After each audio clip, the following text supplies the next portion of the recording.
kami menikah tahun 2014 ya, dan saat ini dikaruniai 3 orang anak ya.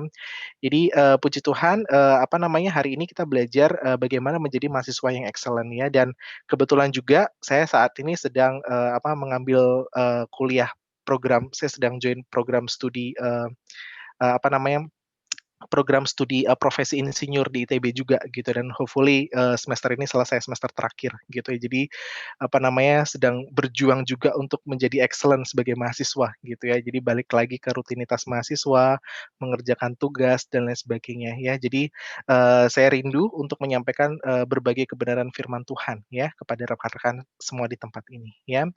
Jadi, sekian perkenalan dari saya gitu ya, saya punya waktu 45 menit ya, jadi berharap nanti saya bisa menyampaikan firman Tuhan dengan tepat, dan mungkin nanti habis Sion Raya kita mungkin bisa saling lebih berkenalan, atau bila teman-teman nanti ada yang ingin ditanyakan lebih, jadi bisa ditanyakan offline.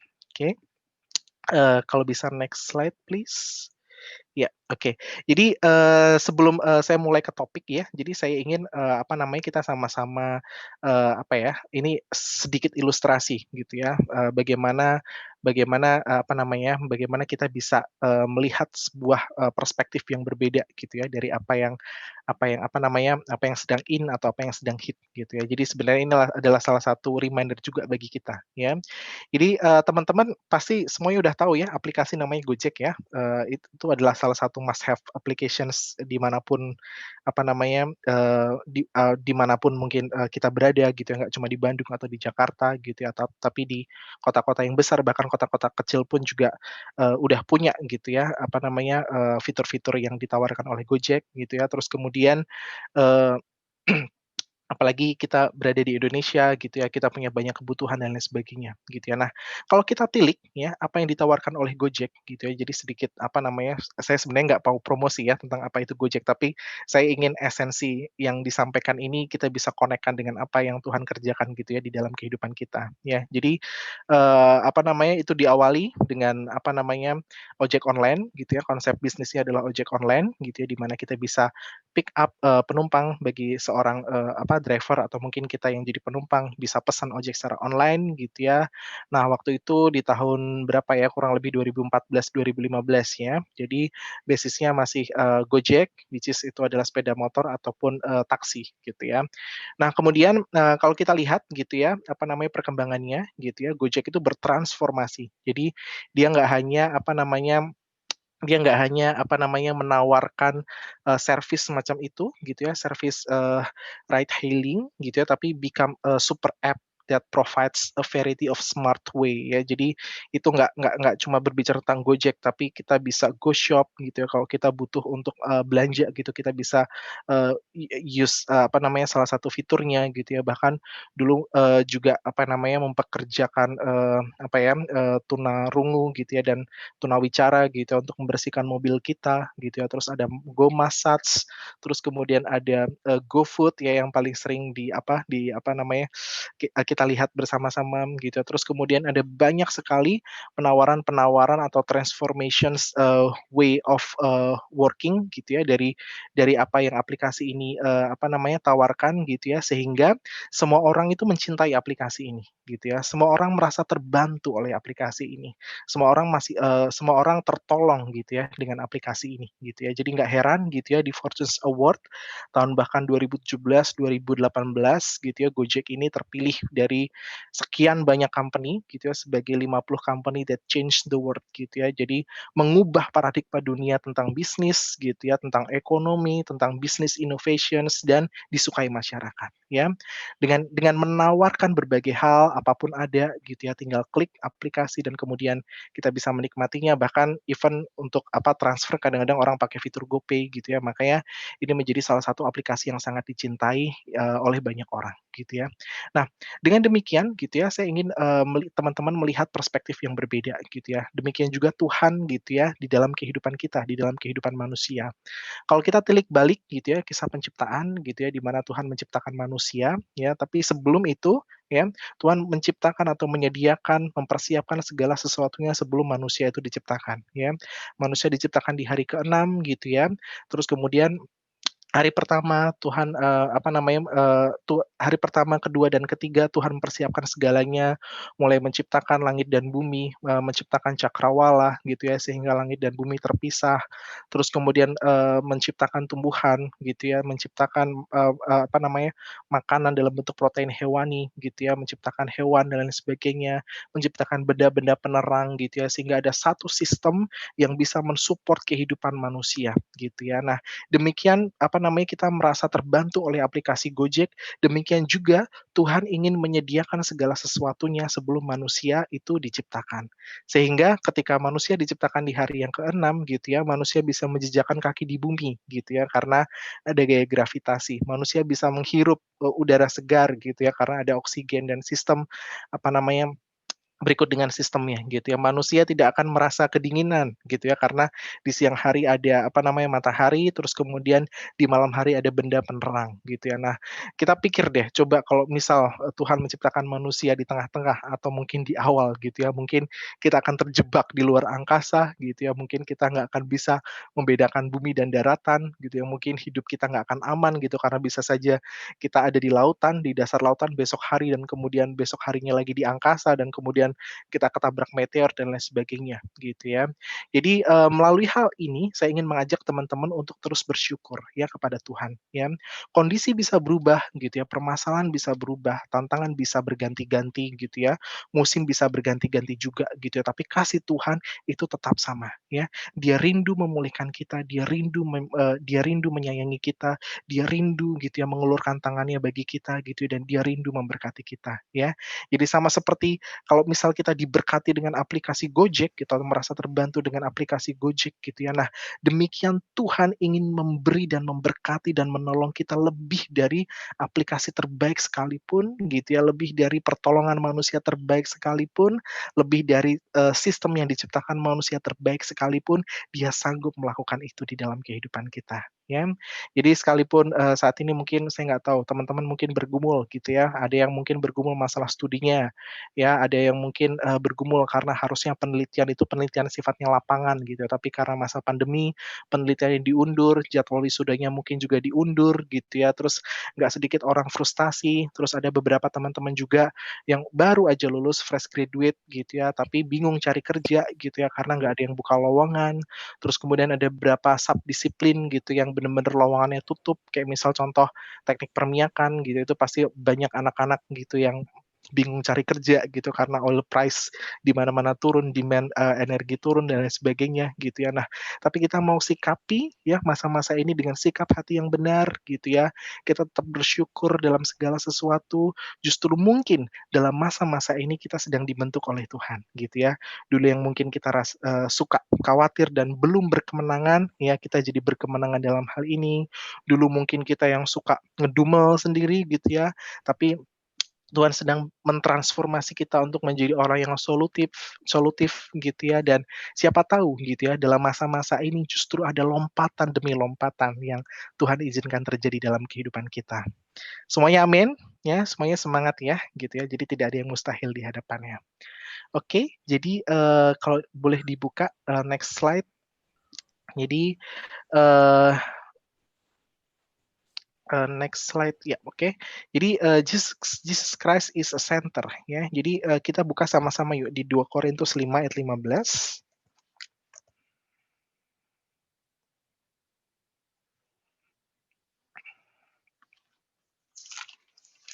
Oke, di 2 Korintus 5 ayat 2 Korintus, pasal 5 ayat yang ke, 14 sampai 15, mungkin saya akan bacakan bagi rekan-rekan semua di tempat ini ya, supaya, menghemat waktu. Sebab kasih Kristus yang telah menguasai kami, karena kami telah mengerti bahwa jika satu orang mati untuk semua orang, maka mereka semua sudah mati. Dan Kristus telah mati untuk semua orang, supaya mereka yang hidup tidak lagi hidup untuk dirinya sendiri, tetapi untuk Dia yang telah mati dan telah dibangkitkan untuk mereka, ya. Saya akan emphasize di ayat yang ke-15 ya, itu dikatakan sekali lagi saya baca, "Dan Kristus telah mati untuk semua orang supaya mereka hidup dan tidak lagi hidup untuk dirinya sendiri, tetapi untuk Dia yang telah mati dan telah dibangkitkan untuk mereka, ya.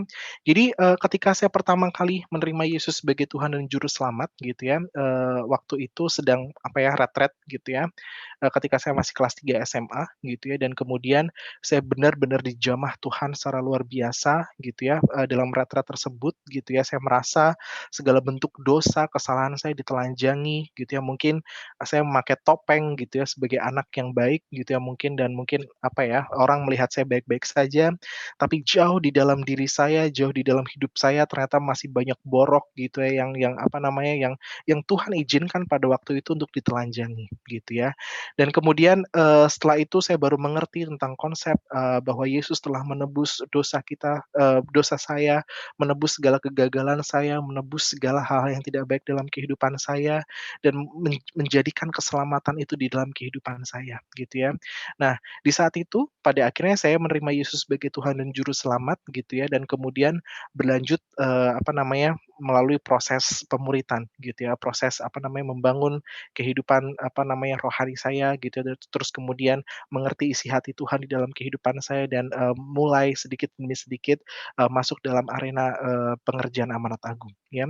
Jadi, ketika saya baca ayat ini saya begitu termenung gitu ya, karena apa namanya, ayat ini kan ditulis oleh Paulus kepada jemaat di Korintus gitu ya, tentang segala bentuk pelayanan-pelayanan ya, mulai dari pelayanan pendamaian gitu ya, pelayanan yang lain gitu ya, terus kemudian apa namanya, itu merupakan salah satu kunjungan Paulus juga gitu ya untuk jemaat-jemaat di Korintus gitu ya, dan satu hal yang saya, dapati gitu ya ketika saya membaca firman ini adalah supaya kita tidak lagi hidup untuk diri sendiri, tetapi untuk Dia yang telah mati dan dibangkitkan untuk mereka, ya. Jadi masa depan saya adalah masa depan yang baru, cara hidup saya adalah cara hidup yang baru, cara pandang saya adalah cara pandang yang baru, apa namanya, terus kemudian, mmm apa namanya, jalan-jalan hidup saya pun adalah jalan-jalan hidup yang baru. Kesukaan-kesukaan natur hati saya itu pun kesukaan-kesukaan natur hati yang baru, ya. Jadi, ayat ini mengatakan bahwa kita tidak lagi hidup untuk dirinya sendiri, ya, kita sudah mati, ya. Makanya tadi juga apa, salah satu pujian favorit saya juga ya, "Ku telah mati dan tinggalkan cara hidupku yang lama," gitu ya. Nah, nyanyi mungkin enak gitu, tapi ketika kita benar-benar apa namanya, menghidupi esensi gitu ya dari konsep tersebut, menghidupi esensi dari firman ini gitu ya. Nah, itu adalah sebuah evolusi gitu ya, itu adalah sebuah proses gitu ya yang Tuhan izinkan terjadi dalam hidup saya dan saya percaya dalam hidup teman-teman semua di tempat ini gitu ya. Segala apa namanya, segala yang lama itu sudah mati gitu ya, apa namanya, dan digantikan dengan hal-hal yang baru. Nah, demikian juga ketika kita melihat bagaimana hidup kita bekerja, gitu ya. Nah, ketika kita sudah menerima Yesus sebagai Tuhan dan Juru Selamat, gitu ya, dan ayat ini mengatakan hal seperti itu, maka kita perlu menjadikan Yesus sebagai pusat kehidupan kita, ya. Menjadikan Yesus sebagai pusat kehidupan kita, ya. Nah, dulu mungkin siapa yang jadi pusat kehidupan kita, itu mungkin kita, ya, atau mungkin itu adalah kompas moral yang lain, itu mungkin bintang K-pop gitu ya bagi sebagian orang. Atau itu mungkin apa ya, apa namanya, teman-teman kita yang begitu kita kagumi gitu ya, atau mungkin itu dosen kita, atau mungkin itu, apa namanya, orang yang kita, apa ya, atau itu mungkin artis gitu ya, yang kita suka kepo gitu, yang melihat kehidupannya gitu ya. Nah, itu adalah masa lampau gitu ya. Nah, sekarang kita perlu menjadikan Yesus sebagai pusat kehidupan kita, dan saya percaya itu adalah proses gitu ya, karena tubuh kita ini adalah daging gitu ya, maka kita perlu mencerminkan ya kesukaan-kesukaan dan apa yang Yesus inginkan, apa yang Yesus rindukan gitu ya di dalam kehidupan kita, ya. Nah, waktu-waktu kita pun harus berpusat kepada Yesus, ya. Nah, ini mungkin pertanyaan refleksi juga bagi kita gitu ya. Kalau kita bicara gitu ya, "Saya menyukai Yesus, saya mencintai Yesus, Yesus adalah satu-satunya di dalam kehidupan saya." Tilik waktu-waktumu, ya. Apakah waktu-waktumu berpusat pada pemenuhan kebutuhanmu secara daging, ya, atau waktu-waktumu berpusat kepada Yesus, ya. Berapa banyak waktu-waktu kita habiskan untuk mempelajari firman Tuhan? Berapa banyak waktu-waktu kita habiskan gitu ya untuk memuridkan orang-orang di luar sana? Berapa banyak waktu-waktu yang kita habiskan untuk menginjili, men-share gitu ya, menyatakan gitu ya bahwa Yesus hidup dan Dia adalah Tuhan dan juru selamat bagi semua kehidupan ya, bagi dunia gitu ya. Dan waktu-waktu kita perlu sadar bahwa itu adalah milik Yesus gitu ya. Ketika kita berdoa, apakah kita dengar-dengaran dengan Yesus gitu ya? Apa yang harus saya lakukan gitu ya? Hari ini gitu ya, saya ingin jalan-jalan, apakah itu yang Yesus inginkan gitu ya? Hari ini saya ingin melakukan A, B, C, D, dan E gitu ya, apakah itu yang Yesus inginkan di dalam kehidupan kita, ya. Jadi ketika kita lahir baru gitu ya, menerima Yesus dan menerima Yesus sebagai Tuhan dan juru selamat gitu ya, mmm, apa namanya, pusat kita berbeda gitu ya, the way patron kita berbeda gitu ya, the way we look everything is different gitu ya. Kita melihat kepada Yesus, menjadikan Yesus sebagai pusat kehidupan kita, waktu-waktu itu kita berpusat kepada pengenalan lebih dalam mengenai siapa itu Yesus dan bagaimana Yesus menyelamatkan kita dan bagaimana, firman-Nya mengubahkan hati kita dan semuanya milik Yesus bahkan dalam dalam waktu-waktu ini gitu ya. Nah, sehingga ketika kita berbicara mengenai excellency gitu ya, kita berbicara mengenai apa yang firman Tuhan katakan gitu ya. Karena, eee, semua orang bisa excellent gitu ya, semua orang bisa menjadi, menteri, semua orang bisa menjadi orang-orang top gitu ya. Tapi kita perlu balik lagi gitu ya, apakah itu benar sesuai dengan apa yang Tuhan, katakan atau firmankan di dalam kehidupan kita? Apakah itu berdasar gitu ya, berdasarkan pada, kita menjadikan Yesus sebagai pusat dan kehidupan kita, ya atau kita hanya sedikit sedikit banyak memenuhi kebutuhan daging di dalam kehidupan kita, ya. Jadi ini dasar, ya. Jadi, saya berharap rekan-rekan semua di tempat ini, ya, terus merefleksikan, kehidupan, rekan-rekan semua di tempat ini, apakah kita benar-benar menaruh, Tuhan Yesus sebagai pusat kehidupan kita atau tidak, oke. Nah, next slide, ya, jadi, waktu itu berharga, ya. Nah, kenapa saya taruh ini di depan gitu ya, karena salah satu dasar gitu ya, bagaimana kita bisa, mempunyai kehidupan yang balance dan excellent selain melihat, bahwa Yesus adalah pusat kehidupan, itu juga melihat atau waktu, ya. Jadi, kita buka sedikit ya di Kejadian 2 ayat 1 sampai 3 ya. Waktu itu dalam artian, menaruh, sebuah, menaruh, kepentingan tertentu gitu ya dalam pemakaian waktu kita. Apakah itu, cukup berhikmat ya, apakah itu, dilakukan dengan baik atau tidak gitu ya. Tapi kita ingin belajar gitu ya bahwa, waktu-waktu yang digunakan itu penting ya. Jadi di Kejadian, pasal 2 ayat 1 sampai 3 ya itu dikatakan, "Demikian diselesaikan langit dan bumi dan segala isinya, ketika Allah pada hari yang ketujuh menyelesaikan pekerjaan yang dibuatnya, berhentilah ia pada hari yang ketujuh dan segala pekerjaannya telah dibuat. Lalu Allah memberkati hari ketujuh itu dan mengkuduskannya karena pada hari itulah ia berhenti dari segala pekerjaan penciptaan yang telah dibuatnya itu." Ya. Jadi di sini kita bisa melihat bahwa Allah memperhatikan waktu, ya. Kenapa kita perlu memperhatikan waktu? Karena, kita melihat juga bahwa Allah memperhatikan waktu, ya. Dan di belakang nanti saya akan share beberapa poin juga gitu ya, bagaimana Yesus memperhatikan waktu dengan baik juga gitu ya. Tapi kita lihat dalam kondisi penciptaan gitu ya, kita belajar bahwa, ada waktu untuk menciptakan gitu ya bagi Tuhan, ada waktu untuk, jadwalnya teratur, hari pertama seperti apa, hari kedua seperti apa, scope of work-nya jelas dan itu tertulis di dalam Alkitab, sampai di hari yang keenam Tuhan menciptakan manusia ya. Nah kemudian di sini dikatakan, ketika hari yang ketujuh setelah menyelesaikan berhentilah ia ya. Jadi ada waktu untuk berhenti ya, ada waktu untuk mengevaluasi ya. Lalu Allah memberkati hari yang ketujuh, ada waktu untuk memberkati ya, ada waktu untuk, merenungkan, ada waktu untuk memberkati dan dikatakan ada waktu untuk mengkuduskan ya. Jadi kita lihat gitu ya dalam proses penciptaan ya, itu bukan sembarangan gitu, itu bukan acak adul gitu ya, itu sebuah sistem, bukan sebuah sistem ya, itu adalah sebuah pekerjaan atau scope of work yang sangat teratur gitu ya. Jadi kalau teman-teman misal bayangkan lab gitu ya, itu sudah ada prosedurnya ya, mulai dari 1, 2, 3 sampai seterusnya. Demikian juga gitu ya, penciptaan gitu ya, ada prosedur yang jelas, ada waktu-waktu yang jelas, ada timeline yang jelas, dan ada waktu-waktu yang dihabiskan ya, atau dipergunakan sesuai dengan tujuannya. ya. Jadi Allah tidak memberkati di hari yang keenam gitu ya, Allah tidak memberkati di hari yang ketiga, meskipun itu mungkin kelihatannya bagus gitu ya, tapi Tuhan memperhatikan waktu, setelah selesai menciptakan, Dia berhenti, Dia mengkuduskan semua ciptaannya dan memberkati mereka, ya. Dan Pengkhotbah 3 ayat 1 ya, saya nanti nggak akan terlalu bacakan ya, nanti teman-teman bisa bacakan sendiri, bisa baca sendiri di tempat masing-masing. Itu pun juga seperti itu ya, ada waktu menabur, ada waktu menuai, ada waktu bergembira, ada waktu untuk menangis gitu ya, segala sesuatu itu ada waktunya, ya. Dan, waktu itu adalah harta ya, jadi bukan hanya uang adalah harta, emas adalah harta, kedudukan adalah harta, atau keluarga adalah harta, tapi waktu-waktu yang dihabiskan, yang kita habiskan itu adalah harta ya. 6, saya buka sedikit ya, di Matius pasal 6 ya, ayat yang ke-21 ya. Karena di mana hartamu berada, disitulah hatimu berada, dan, di waktu-waktu kita itu pasti akan dihabiskan, gitu ya. Jadi, harta nggak hanya berbicara tentang sesuatu yang secara fisik mempunyai nilai yang intrinsik, gitu ya, tapi di mana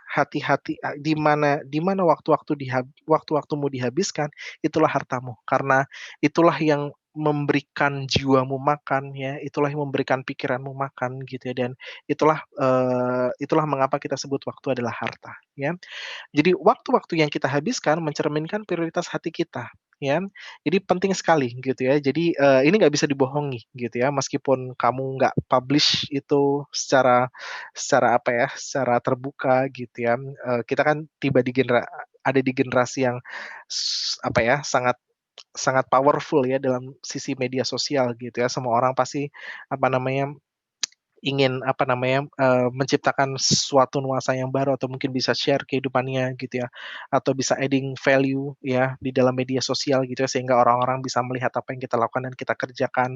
Dan mungkin kalaupun itu nggak tersampaikan di situ gitu ya, mungkin kita nggak bisa membohongi diri kita juga gitu ya.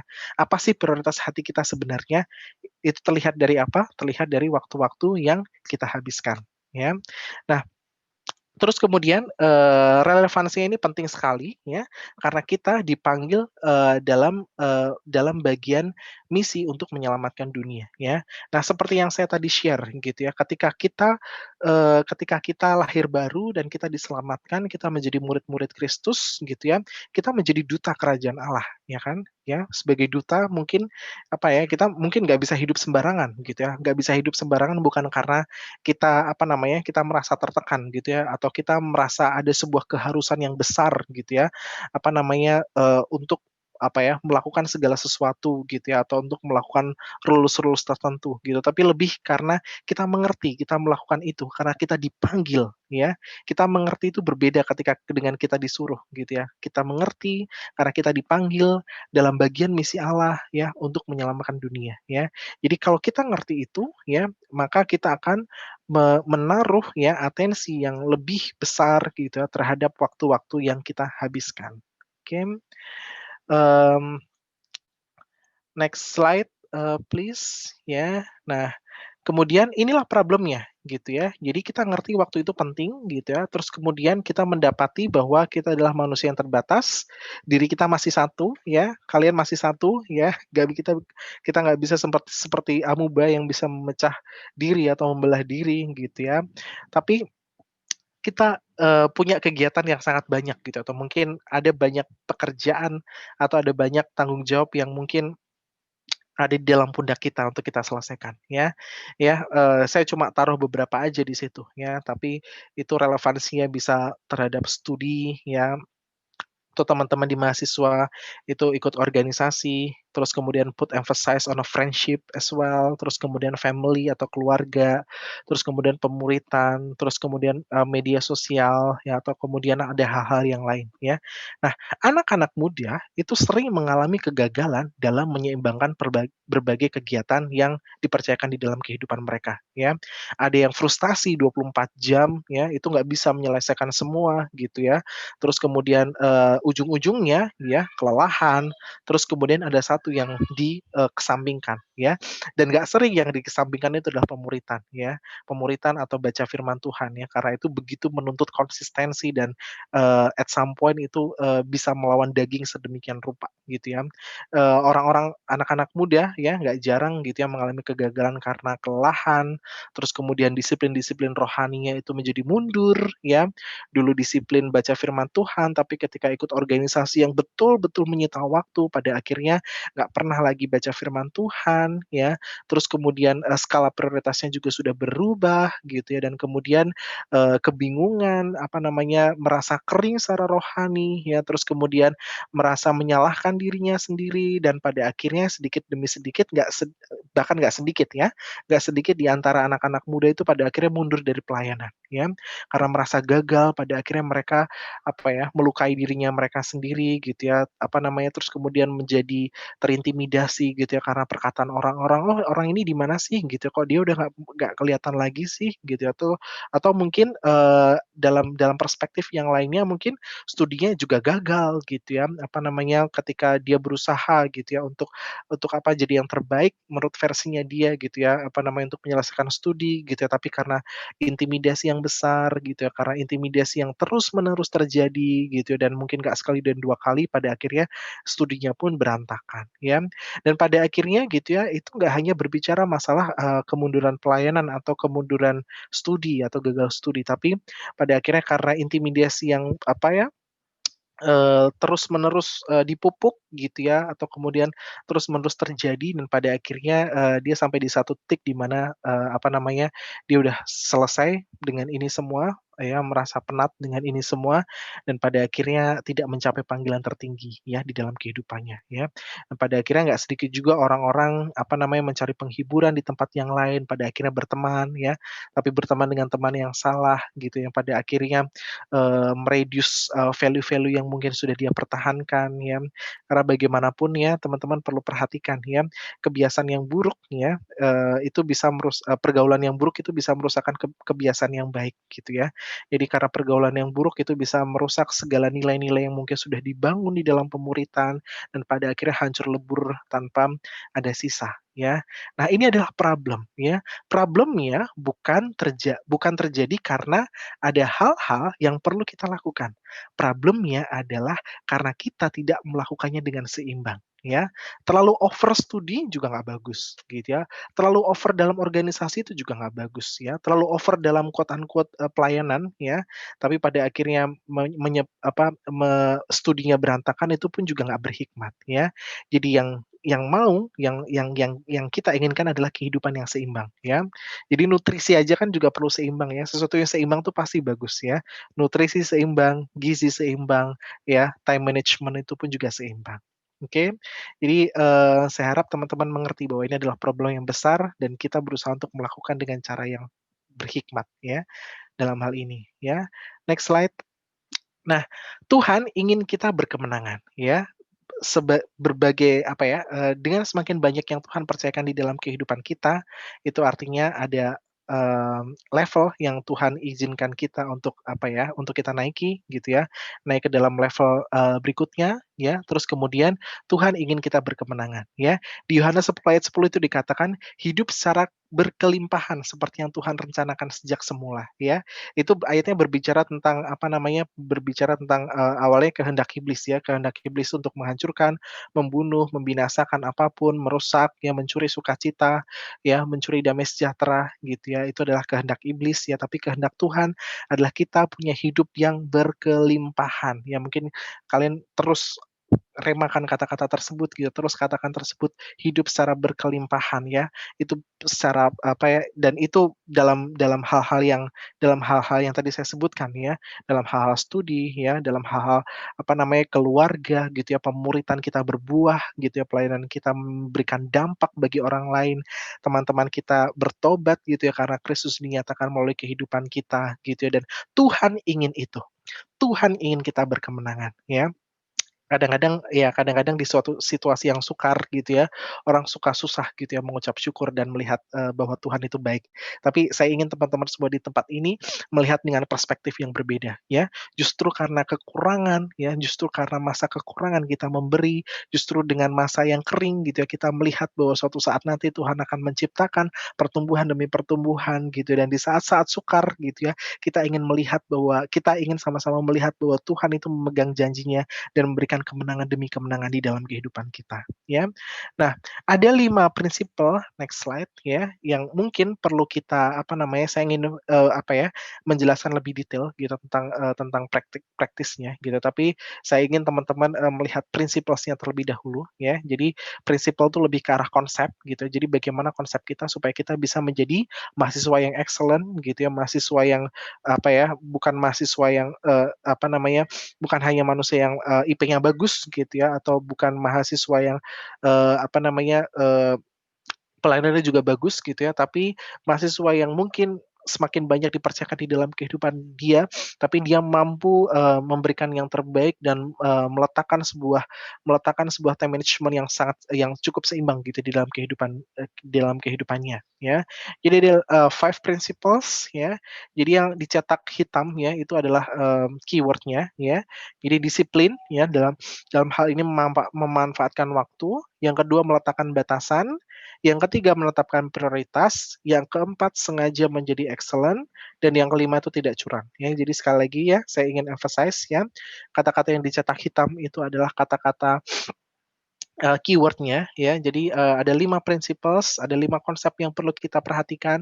Yang pertama disiplin memanfaatkan waktu, yang kedua meletakkan batasan, yang ketiga menetapkan prioritas, yang keempat sengaja menjadi excellent, dan yang kelima tidak curang, ya. Jadi, saya akan share satu-satu ya, next slide ya. Jadi disiplin, memanfaatkan waktu ya. Jadi disiplin ya, kalau kita lihat gitu ya dalam KBBI ya, arti kata disiplin itu adalah tata tertib ya. Jadi tertib, sebuah keteraturan, itu tekun, terus kemudian ketentuan yang pasti dan konsisten ya. Jadi, disiplin itu berbicara mengenai sesuatu yang dilakukan secara terus-menerus, dilakukan dengan konsisten, punya ketentuan yang pasti, punya ritme yang pasti, konsisten dikerjakan, dan kemudian itu tertib dan tekun, itu arti kata disiplin, ya. Jadi, kita perlu sadar ya, jadi Alkitab itu kan, mengatakan ya, berulang kali ya, bahwa hidup ini tuh seperti uap ya, yang muncul sebentar lagi dan kemudian lenyap ya. Salah satunya mungkin kita bisa lihat di Yakobus 4 ayat 14, nanti teman-teman bisa baca sendiri ya. Nah, jika kita masih diberi kesempatan untuk hidup hari ini, jadi itu adalah sebuah anugerah, dan untuk alasan-alasan tertentu ya, untuk mengasihi dia, untuk mengasihi orang lain, untuk memuridkan, orang-orang bagi Yesus Kristus, karena itu adalah dasar bagaimana kita hidup ya setelah kita lahir baru. Nah, kita tidak hanya diciptakan untuk duduk manis ya, saya ingin put put an emphasize ya bagi teman-teman semua di tempat ini ya. Jadi kita tidak hanya diciptakan untuk duduk manis, namun dipanggil untuk mengerjakan misi Allah yang besar, supaya bumi penuh dengan kemuliaan Tuhan dan suku-suku bangsa, itu bisa mengenal Dia, ya. Nah, panggilan ini tentunya sangat besar dan kompleks ya. Jadi, satu sesi sendiri ya di refresh, sessions gitu ya, atau mungkin, di dalam, camp-camp pemulihan ya, untuk mengenal amanat agung ya, atau pengutusan ya. Jadi panggilan ini sangat besar dan kompleks. Jadi karena ini sangat besar dan sangat kompleks, kita ya sebagai, murid Kristus, sebagai orang yang sudah lahir baru, harusnya paham ya akan kehendaknya, atau jadi orang yang paling sadar untuk memanfaatkan waktu dengan bijaksana ya. Jadi itulah makanya kata disiplin itu menjadi keyword-nya ya. Jadi, mustahil ya kita misal contoh ya, kita ingin, menciptakan pesawat terbang gitu. Nah itu pesawat terbang itu nggak akan jadi gitu ya, dengan orang yang malas-malesan, orang yang nggak punya visi ya, orang yang baperan gitu ya, atau orang yang sedikit sedikit-sedikit harus diingetin, nggak kayak gitu ya. Ketika ketika, sebuah perusahaan ya punya visions atau punya mimpi untuk membuat membuat pesawat terbang ya, itu diisi oleh insinyur-insinyur atau mungkin oleh, apa namanya, orang-orang yang sangat kompeten gitu ya, dan mereka-mereka ini orang-orang yang sangat disiplin, melakukan hal-hal yang terbaik gitu ya, melakukan tepat sesuai dengan waktunya, sesuatu gitu ya, sesuai dengan kapasitasnya gitu ya, sampai di satu titik di mana kita bisa menciptakan pesawat terbang, ya. Demikian juga gitu ya, tentang panggilan yang besar dan kompleks mengenai amanat agung tadi ya, itu hanya bisa diselesaikan dengan orang-orang yang komit ya.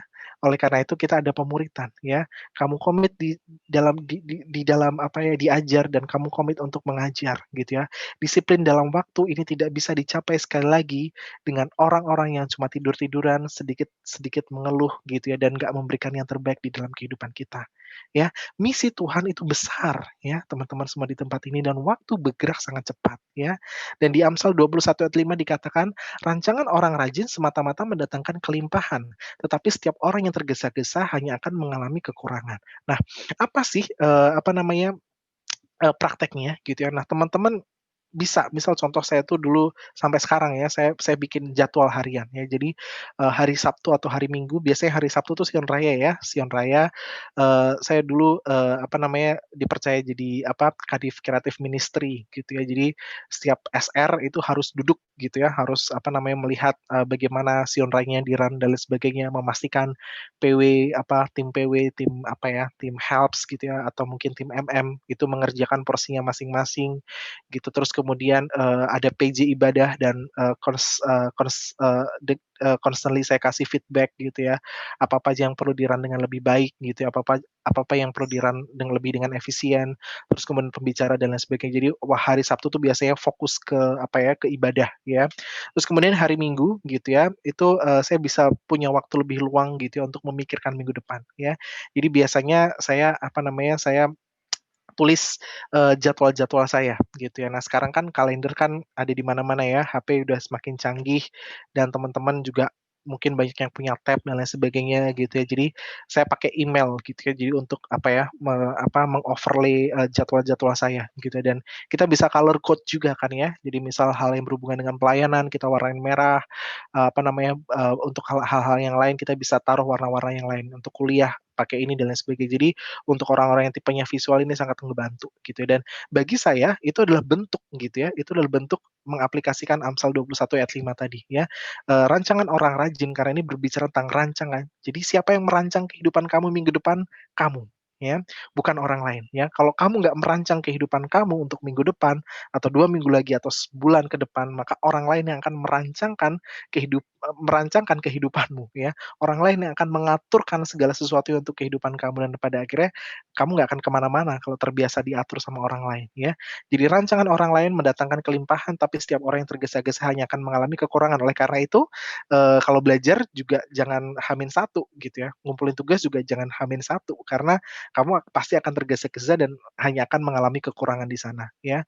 Dan, saya bersyukur gitu ya mengenal konsep ini gitu ya sejak masa muda saya, karena itu adalah dasar ya ketika saya nanti dipercayakan ke hal-hal yang berikutnya ya.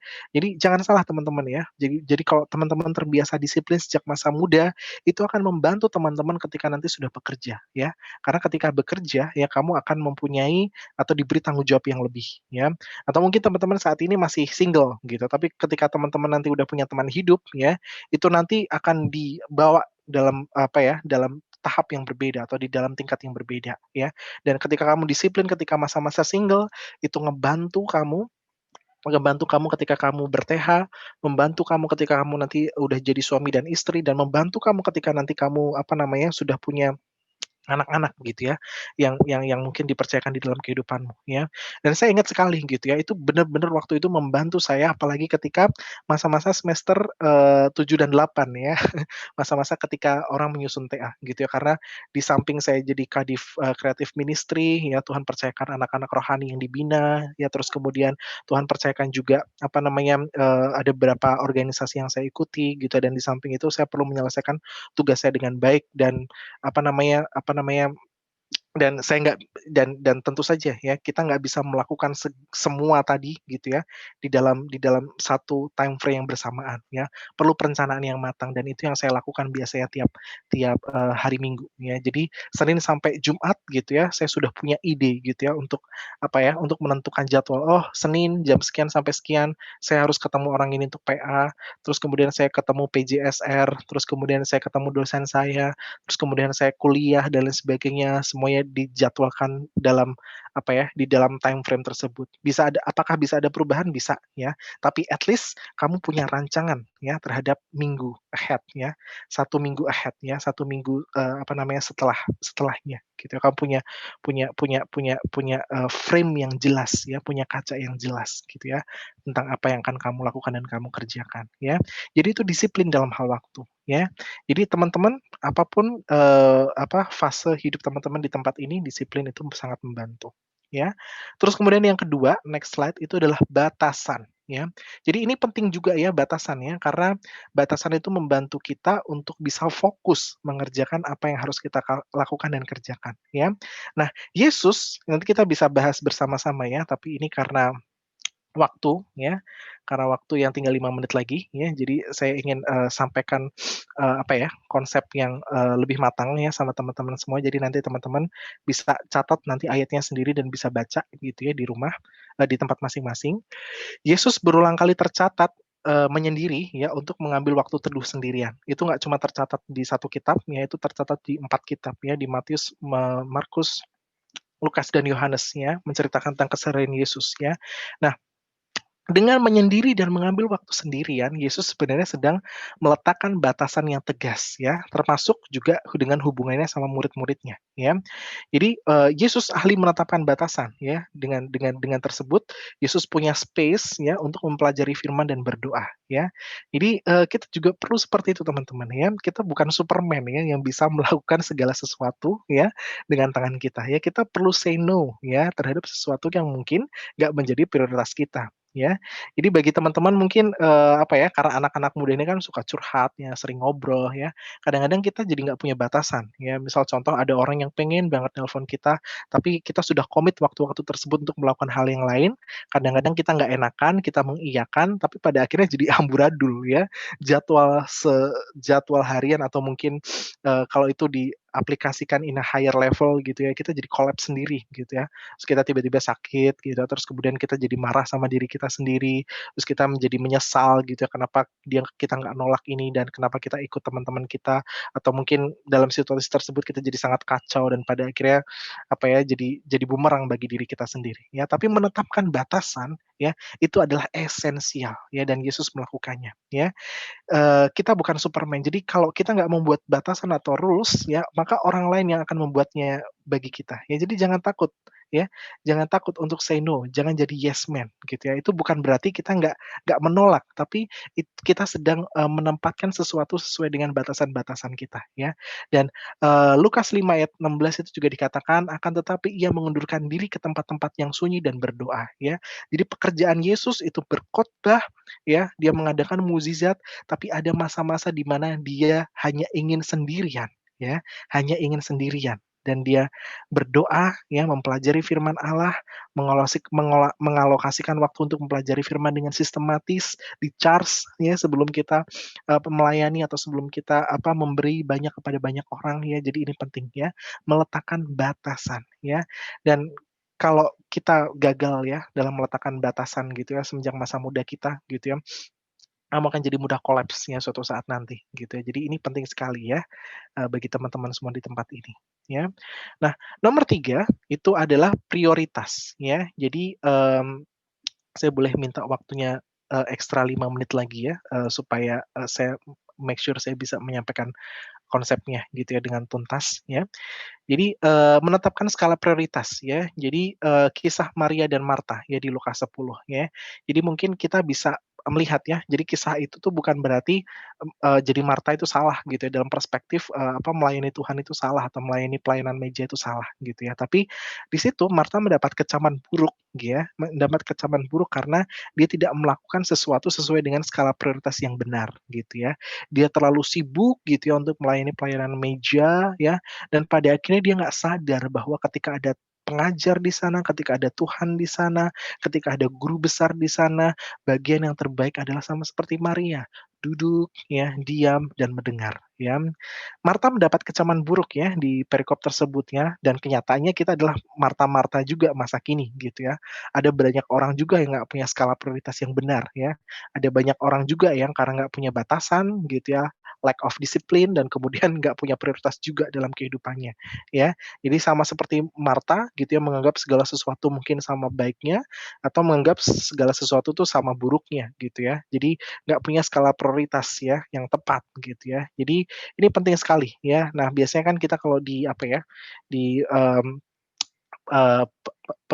sesi-sesi pengenalan karakter itu kan ada 4 matriks gitu ya, urgent, not urgent gitu ya, terus kemudian big impact, not big impact gitu ya. Jadi mungkin itu bisa membantu kita juga gitu untuk menetapkan, mana-mana saja yang harus kita lakukan dan harus kita kerjakan. Ini bukan berbicara tentang mana yang penting, namun mana yang terpenting ya. Jadi ketika kalian set jadwal, weekly ahead gitu ya, misal ya next week gitu ya, atau next weeks, jadi kalian tahu prioritasnya apa ya. Jadi kalau kalian misal mau sidang besok, ya itu prioritas ya, karena itu kan menentukan hidup dan mati ya, kuliah kalian gitu ya, ketika kalian nanti akan udah lulus atau enggak gitu ya. Jadi ada hal-hal juga yang bisa lebih diturunkan prioritasnya. Ya jadi sekali lagi ya, kalau kita tidak memprioritaskan hal yang bukan berarti hal yang lain itu jelek ya, atau hal yang lain itu salah ya, tapi ada kadar yang perlu kita adjust ya, di dalam situasi yang sangat dinamik ini.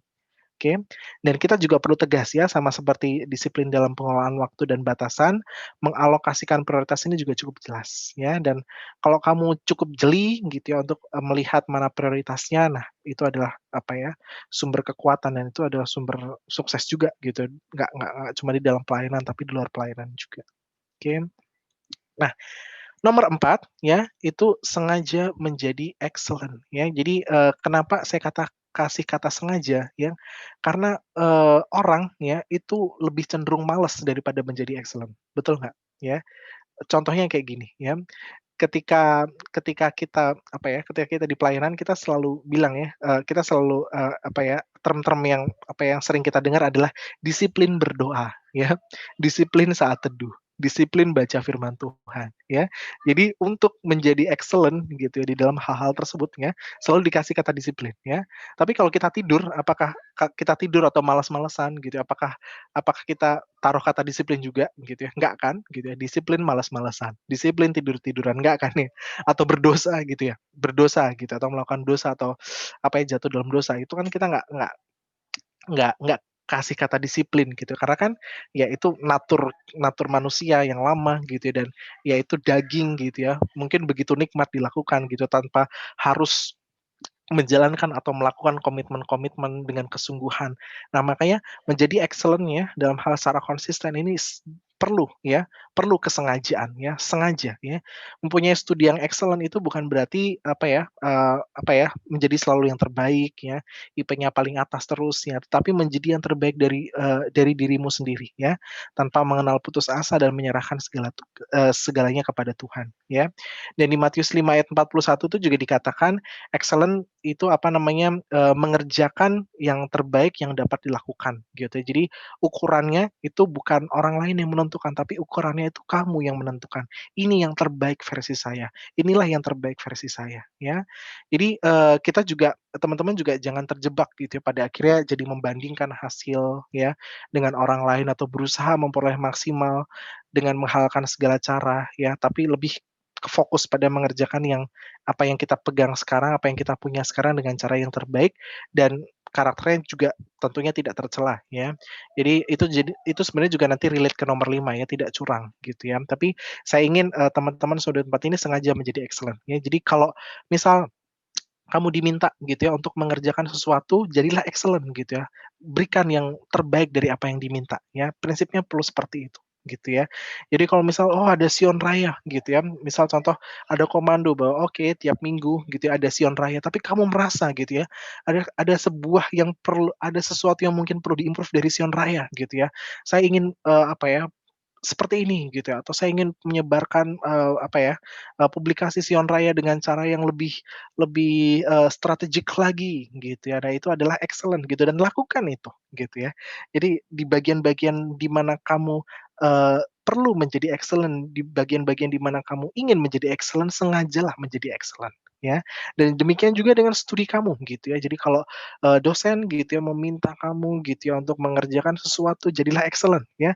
Jangan hanya submit paper dan selesai ya, tapi mungkin bisa jadi, penelitian kamu itu bisa diakui gitu ya oleh orang-orang gitu ya, atau mungkin bisa diakui oleh, dunia profesi. Jadi ya, why not ya, dan itu tanggung jawab kita ya terhadap Tuhan ya. Tuhan ingin kita berkemenangan dan excellent adalah salah satu bentuk ya, penyembahan atau worship Him ya, worship God ya, oke. Nah, itu sengaja menjadi excellent, next-nya adalah nomor 5 tidak curang, ya. Jadi ini penting ya. Jadi, excellent itu dengan karakter yang benar, dengan nilai-nilai atau karakter etik yang tidak tercela. Nah, jangan sampai kita curang, ya. Prinsip yang lain yang memagari kita dari kegagalan itu sebenarnya adalah kehidupan yang jujur dan integritas, ya. Jadi, dalam dunia ini ya, dunia kan ya bisa jadi, apa namanya, kacau ya, karena bisa jadi kita curang, ya bisa jadi kita main belakang, ya. Tapi ketika kita menempatkan segala sesuatunya di atas integritas dan kejujuran yang benar, ya, maka kita akan mengalami kemenangan, ya, di situ, ya. Jadi saya bisa, di sini saya juga ada kesaksian sedikit, ya. Jadi, apa namanya, di semester 5 atau 6 ya, itu ada mata kuliah yang sangat susah ya dibilang ya, dan kemudian di suatu saat gitu ya, di suatu saat ada ujian gitu ya, terus kemudian, apa namanya, jadi, ujiannya tuh susah ya, karena sedikit menghafal ya, tapi kadang-kadang, apa ya, kalau ujian itu dosennya agak rileks gitu, maksudnya dia sebegitunya percayanya sama, mahasiswa ya, jadi, dia nggak terlalu banyak meneliti atau mengawasi orang-orang waktu ujian gitu. Jadi di suatu saat dia, apa namanya, keluar gitu ya dari apa namanya, dari ruang kuliah dan kita lagi ujian. Dan ada beberapa orang ya dan apa ya, ada beberapa orang yang pada akhirnya mengerjakan ujian itu dengan curang ya, mereka mencontek dan pada akhirnya mereka buka buku dan mungkin ya di saat itu mereka mendapatkan nilai yang bagus ya.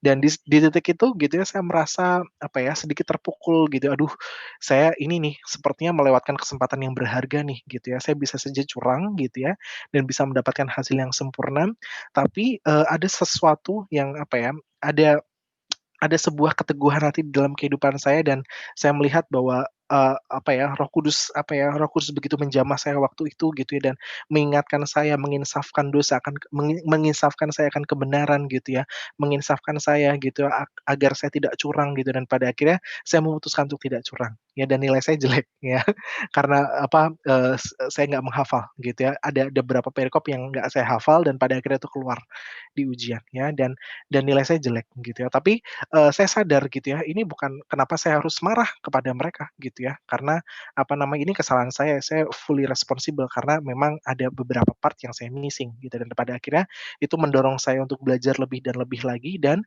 puji Tuhan gitu ya, mukjizat terjadi ya, di apa namanya, di, ujian-ujian berikutnya gitu ya, saya mulai belajar dengan lebih sistematis lagi, belajar dari kesalahan dan puji Tuhan nilai saya bagus gitu ya dan saya dapat, nilai A gitu ya pada waktu itu untuk mata kuliah tersebut gitu ya. Sementara teman-teman saya yang curang gitu ya, apa namanya, mereka mungkin awalnya bagus gitu ya, tapi ke belakang-belakang gitu ya, nilai mereka tidak memuaskan dan pada akhirnya nggak mendapat nilai yang terbaik gitu ya. Jadi tidak curang ini adalah prinsip yang alkitabiah ya, itu adalah prinsip yang perlu kita pegang gitu ya, dan itu akan melindungi kamu, memagari kamu dari kegagalan ya.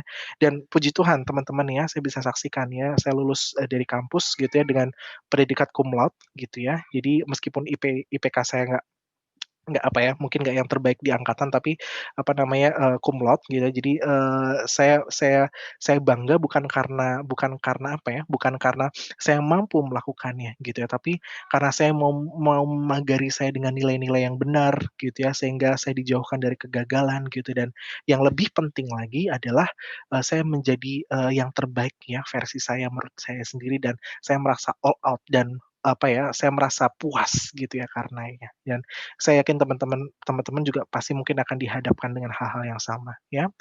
Next slide.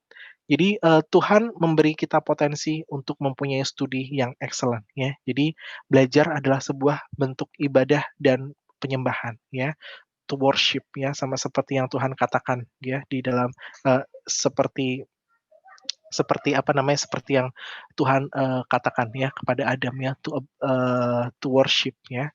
Jadi, menaklukkan bumi, berkuasa atasnya, dan arena studi adalah salah satu arena yang perlu kita invasi dalam kehidupan kita, karena studi bisa menjadi sarana dan konfirmasi pemberitaan Injil ya. Nah, next slide. Jadi, ini mungkin, slide terakhir ya sebelum saya tutup gitu ya, khotbah ini ya. Jadi resep yang konsisten adalah ini, salah satu, apa ya, ayat pegangan saya ya, satu firman Tuhan yang cukup, menghibur dan meneguhkan saya di Galatia 5 ayat 3 sampai 5 ya.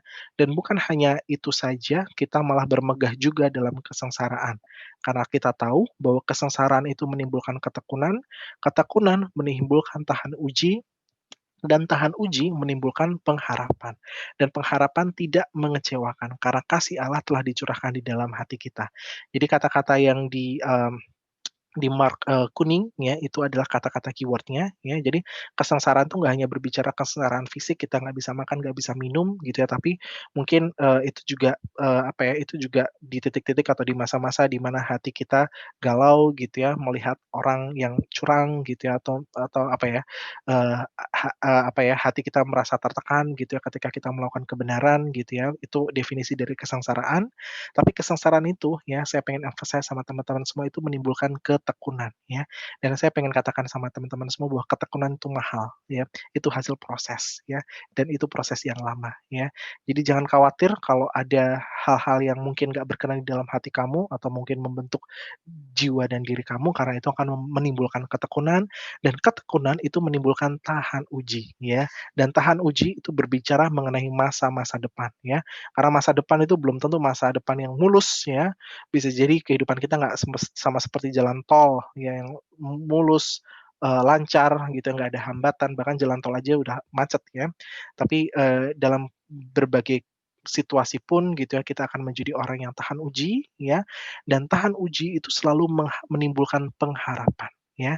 Jadi pengharapan kepada siapa? Pengharapan kepada Tuhan yang menolong kita, dan pengharapan itu tidak mengecewakan, ya.